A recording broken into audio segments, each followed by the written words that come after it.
Welcome back, everybody, to Coming In Hot. Yes, with Caroline. I just want to remind you, please, to like, review, follow, and give us some great feedback. We so appreciate it, and we love you. So thank you. Okay, let's get started because I have a topic that, you know what? This thought came into my head, and it stopped me in my tracks. It really made me think things in a completely different perspective, and I really wanted to share it with you guys. So the other night I was sitting, and you guys know my mom's living with me, my 86-year-old mom, and my dad passed away almost a year ago. So it's been interesting just watching her, right? Just like watching her from this great loss and feeling so afraid and bored and discontent and frustrated and feeling completely lost. Let's just be honest. She had no clue what to do, how she was going to feel, and actually would have preferred to die than have to make any effort. And over this last year, it has been incredible to be able to watch this transformation because I feel like I have put my money where my mouth is, and I have really seen the power of just getting up and getting dressed and giving somebody a little bit of purpose and someone having a little bit of affection and feeling seen and heard. It's just wonders what it does for you, for your mental health, for your confidence. And watching my mom literally transform before my eyes. I keep getting jokes on Instagram that she's Benjamin Button. She's like aging backwards. Like, we don't understand what's happening. I want to take her happy pill. I was like, I don't know what is going on. She's on less medication. So she was taking more medication when she was at this home. And listen, I don't want to throw the home under the bus or disrespect. I know everyone's doing the best they can, but it just goes to show you how much we've just disregarded our families and we just put them away. And I've seen the demise of that. Like, I just watched my dad deteriorate, being put away where he didn't feel at home. He didn't feel like his best self, and you could see the deterioration. And then as my mom moved back in with him, you quickly saw her deterioration. I would say within a month or two, she looked like a different person. And then within the year, it was actually quite scary. You start to think, like, it's not even her being sick. It is just her being unhappy, literally. So, you know, in this last year, in this like psychotic transformation of Teresa Barba, I mean, talk about coming in hot. She is now taking photographs. Yes, she's being stopped at restaurants and Marshalls, and people are taking photos with her. I was like, Mom, I don't know what's happening, but she is the funniest, the cutest. She's having the time of her life. And you know what? She's not doing anything crazy, but you know what she is doing, which I hope this just encourages you to even encourage your own parents, or set yourself up for success later in life, that she is being creative. Like Violetta, our incredible caretaker that we are so grateful for. She takes her to Color Me Mine. And I know most people think it's like a kid's place, but let me tell you something. Take your kids and your parents. The elderly love being creative. It's good for them to use their minds and use their hands and keep them like just active and seeing other people creating. And so she loves going there, which is really funny. Like, she's usually quite particular about things like that, but she loves painting. She loves art. So she's been doing that. So has some purpose, is doing something she loves, has a great hobby. And so it gets her out of the house. She's been getting up and getting dressed. She puts her lipstick on. She puts on her cute outfit. You know, she's actually laughing again. It's like she's around somebody who is so kind, which just goes to show you like how people treat you is so important. Because again, it's not that she was treated badly before. She wasn't.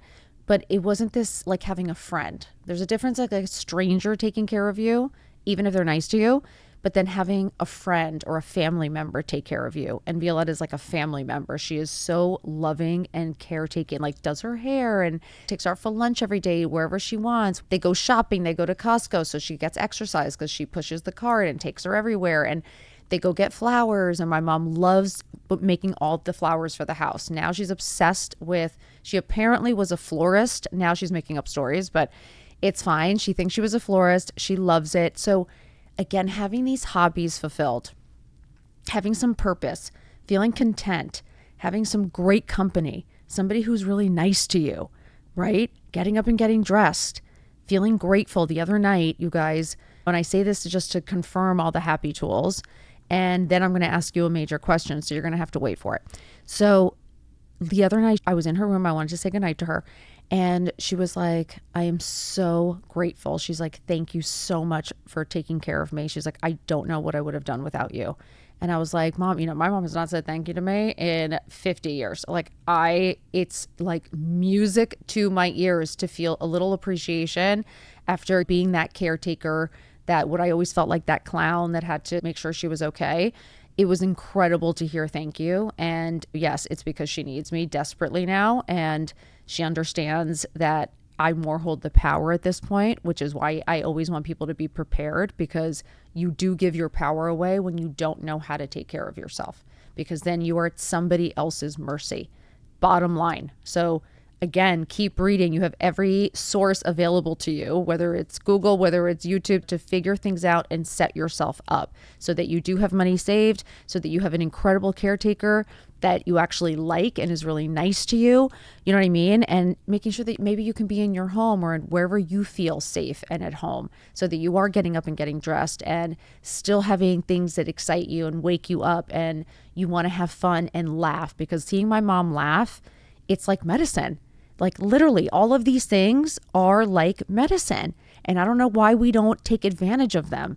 I don't know why we don't use them to our own power. We are so quick to let go. We are so quick to give up. We are so quick to give our power away. And yet it is literally all within us. And so the other night, I'm like just literally talking to John, and I said, isn't it interesting? Like when I look at my mom now, and if I went and looked in the mirror, is this the life that I would want for my own kids? Am I proud of what I'm doing, of the choices I'm making, of how I'm reacting? Is this, if I had a daughter, is this the marriage I would want for her? Is this the guy? Is this how he would respect her? Is this how he would take care of her? Is she living her best life? Is she happy? Is she smiling? Is she looking her best, or is she completely given up on herself? Is she now dependent on somebody? Is she now a little bit more scared and a little bit more frustrated and resentful? Is she just sitting on the couch waiting just for the next day? Is that what you want for her? Or do you want her getting up, figuring out who she is, digging deep, having somebody who respects her, who wants to see her win? At the end of the day, I'm always saying the people that love you should want to see you happy. Now, I don't even understand this whole thing about you're staying with people, you're miserable, and you're like, oh, I don't want to make them uncomfortable, basically, because you being happy would make them uncomfortable. Because why wouldn't somebody want you happy? That only benefits everyone in the home, everyone in the marriage, everyone in your life. So at the end of the day, what are people talking about? It's supposed to be a good thing that you're getting dressed. It's supposed to be a good thing that, you know what I mean, you're smiling and happy, or spending time with your loved ones or your friends and laughing and having fun. When did we stop having fun? When did we give it all up just because we're moms, or because we're wives, or because people tell us that perfection is sacrificing it all? I want to constantly remind us that I find it to be complete and utter bullshit. I really do.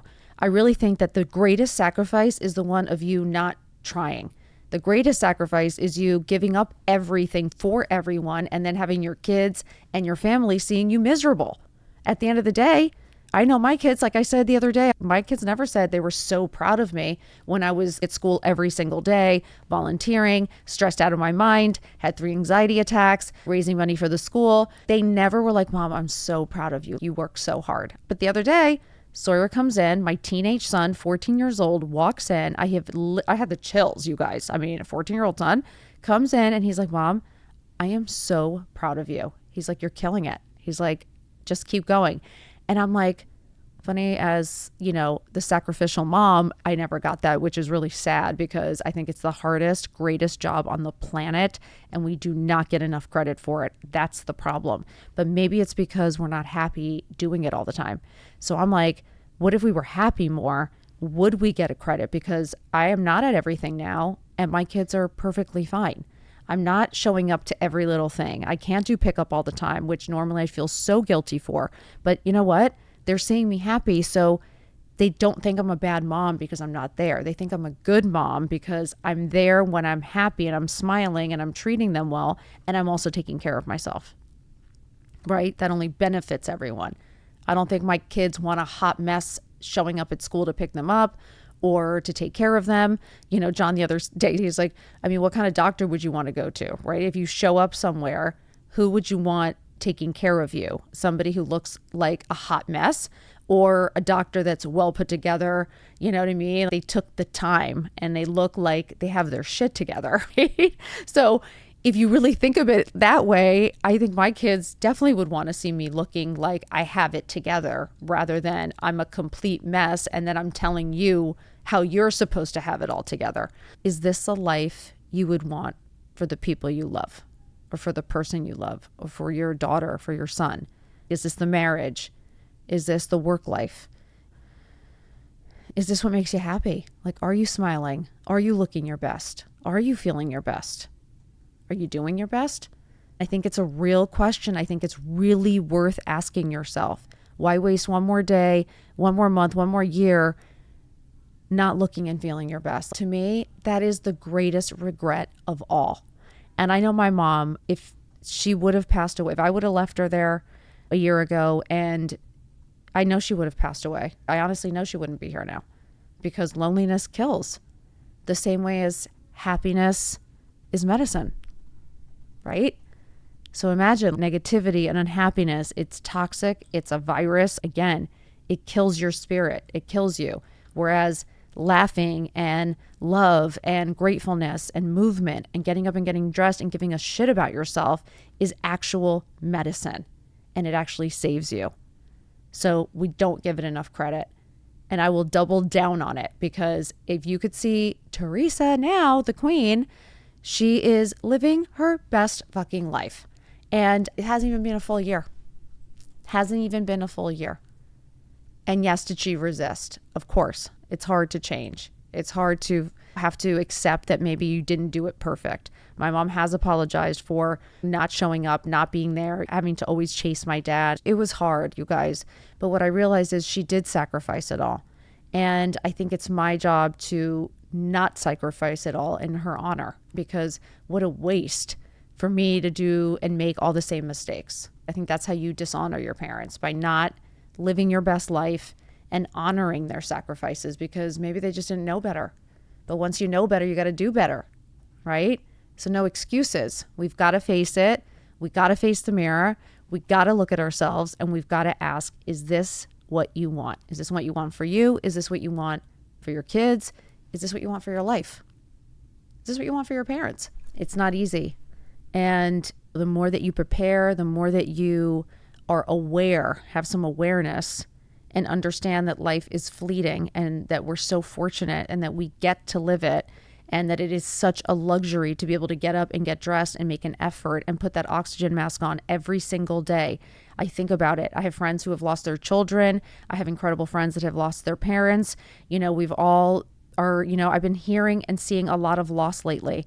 And I think what a terrible regret to not have lived it to the fullest, and to have actually been happy in your life. Like, we used to think that success meant that you had the most of everything and the most expensive of everything. But what if I told you really true success is being able to look at the mirror at the end of the day and actually like what you see, and that real life you're living? What a luxury, right?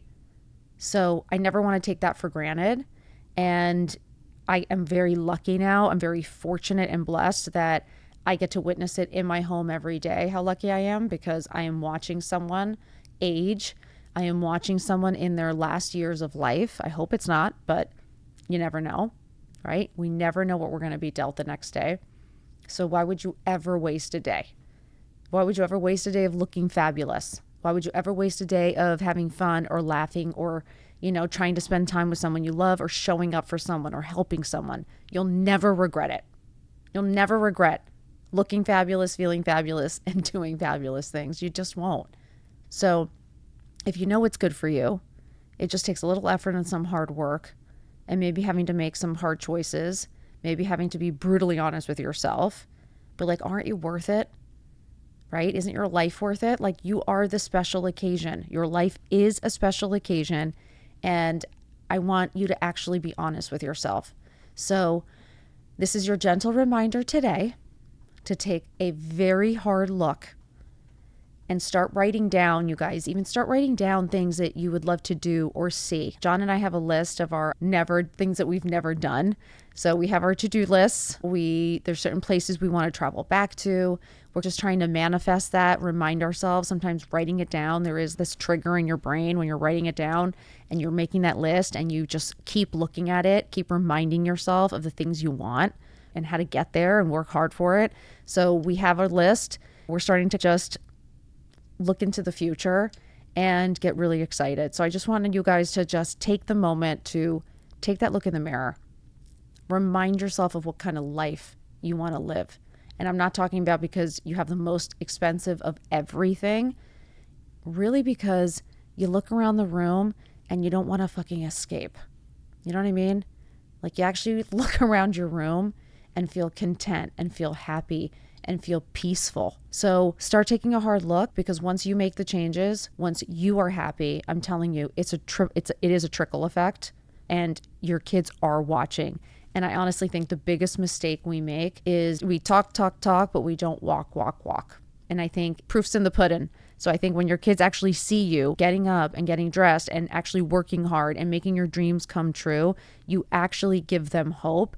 You actually give them the knowledge, the experience. They are watching you. That is so empowering. That is so motivating. And it's so inspiring. So let's double down on that. And I think if they see us doing it, they are more likely to do it. Like I said the other day, my friend said how her daughter is having just the most amazing boyfriend in high school, like what you would dream your daughter would have. And she's like, I'm just scared for her have her heart broken now. And I was like, no, think about it this way.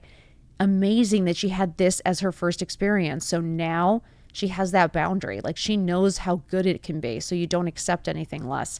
I think when you start with, my boyfriend cheated on me in high school, and I think you start to think that's what you deserve. And I think you normalize that. And then I think, accept less. And you have to work harder to set those boundaries and make those choices. So I'm like, let's start them young. Let's start making those decisions now of how you set yourself up for the best life possible. So you know your worth. So you set those boundaries. So you live, you travel, you have fun, and you never stop living your best life, looking your best, because that partner is going to be that person that is going to help you live out your dreams, right? It's a partnership. So set that example for your kids. So ask that question for yourself. Honestly, take a minute, look in the mirror, and ask yourself, is this the life you would want for the person you loved most? And if the answer is no, I just want to remind you, it is never too late to find your happy. There is no age limit and there is no time limit.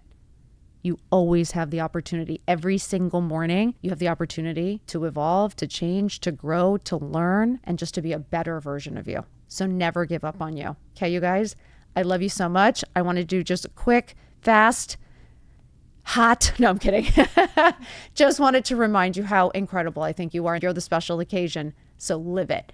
I love you guys. Again, like, review, follow. Thank you for all your love and support. We are super grateful, and we will talk soon. So love you all. Mwah. Bye.